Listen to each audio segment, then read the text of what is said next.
finiavana fahamarinana fanetrentena sy fahasahiana zay zavatsy izany raha tsy misy in'io sarotra ilatsaka hofidina satria tsy ho anao no hitady hofidina fa ho an'ny besiny maro zay rehetra olo voafidy tokony ho tsapany fa ho an'ny vahoaka ary ianao olona iray ny olona marobe matoky anao dia sanatria mandiso fanantenana anao ny vahoaka marobe natoky anao tianao mampalelo zany satria raha miala am'ty tany ity aho na ianao na isika rehetra miaino izao fandarana izao mba tokony mamela soa ho an'ny taranaka mamela soa iombonana ho an'ny tandrazana fa tsy hoe nangorony karena ho antenanao ihany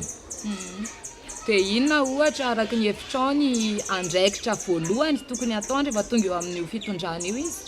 tokony mijery ireo malagasy sahirana indrindra ary tokony tenenana mazava tsara satria izao ny fiainana lasa sarotra ary betsaka mandainga mangalatra mamitaka satria ho izy zao ny fiainako zao le fivelomako zao ka dia mba tsy angalatra intsony mba tsy amitaka intsony aleo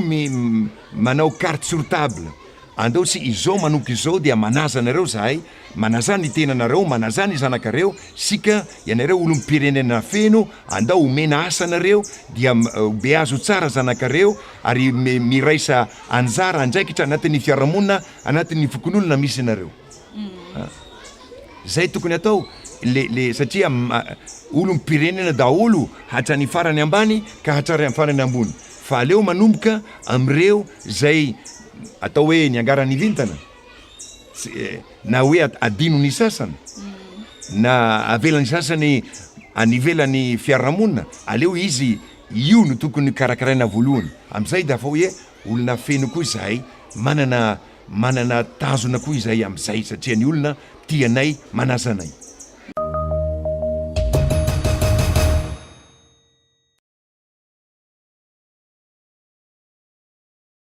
tokony tanteraha mpitondra zany hoe ny asa mavesa-danja dia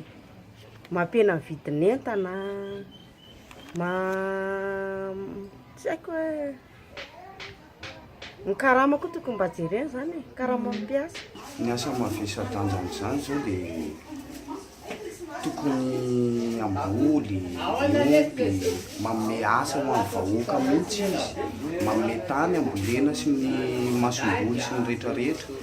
mba hanana ny vahoaka ny zavatra ilainy andavanandro rehetrarehetra raha ny eto amin'ny firenentsika dia maromaro ireo asa mavesa-danja ny voalohany amin'izany aloha dia ny fanjarian-tsakafo ho an'ny vahoaka malagasy